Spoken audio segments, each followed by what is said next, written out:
saya Umar Wifi. Nama saya Abkori Saranasmoro. Nama saya Drukana Radika. Kami dari Sangatta, Kalimantan Timur.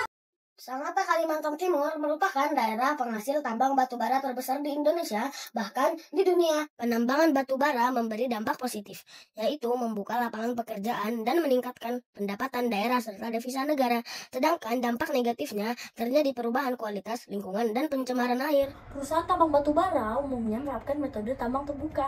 Setelah proses penambangan berakhir, seharusnya kewajiban bagi setiap perusahaan melakukan reklamasi dan rehabilitasi pada area bekas tambang. Tapi seringnya hal ini tidak dilakukan, sehingga meninggalkan lubang bekas tambang atau yang disebut juga void. Void yang ditinggalkan tanpa perencanaan yang baik akan berdampak buruk bagi lingkungan dan berbahaya bagi masyarakat. Pengelolaan pasca tambang yang tidak bertanggung jawab dapat menimbulkan berbagai persoalan air, yaitu terjadinya erosi lahan, kerumnya air, dan terbentuknya air asam tambang.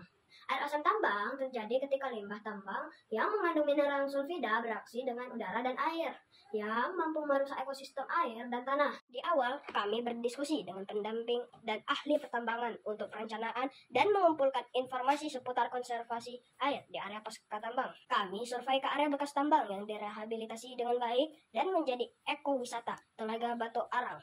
Bahkan, airnya sudah dikategorikan kelas A sebagai air baku minum dan sumber air PDAM. Untuk mempelajari proses reklamasi dan rehabilitasi yang baik, kami melakukan wawancara dan diskusi ke salah satu perusahaan tambang terbesar di Indonesia.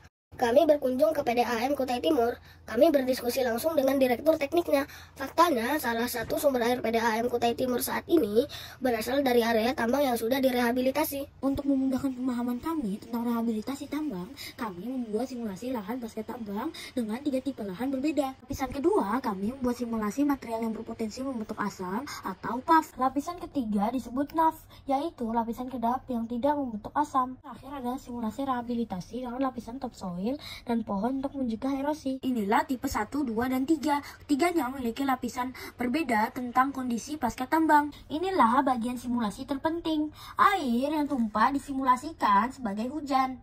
Coba perhatikan apa yang terjadi pada bagian void atau genangan air. Tipe 1 dengan lapisan PAF membentuk air asam tambang dengan warna yang pekat. Air di lahan tipe 2 karena keberadaan NAF tidak terbentuk air asam tambang. Akan tetapi kondisi lahan yang gundul membuat air menjadi keruh karena erosi tanah.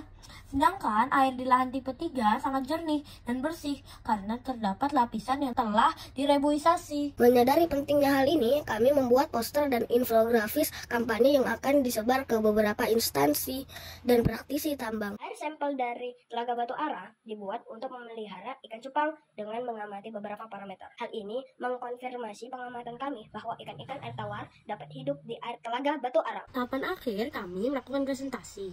Dimulai dari sekolah. Teman-teman sangat senang dan merasa mendapatkan pengetahuan baru. Kami juga melakukannya ke Dinas Lingkungan Hidup. Bapak Ibu di sana sangat antusias. Mereka berharap proyek ini bisa diikuti anak-anak lain untuk meningkatkan kesadaran pentingnya konservasi air pasca tambang. Terakhir, kami melakukan diskusi online dan penyebaran video kepada praktisi dan akademisi pertambangan. Kami menerima feedback yang sangat baik untuk mengembangkan proyek ini. Kami mendapat respon sangat baik dari berbagai pihak. Kami harap isu ini bisa menjadi materi P5 di wilayah industri tambang dan menjadi program Dinas Lingkungan Hidup atau perusahaan. Serta percobaan ini bisa dikembangkan dengan organisme lain dengan waktu lebih panjang. OIFKA 2024, Kami berani 3B.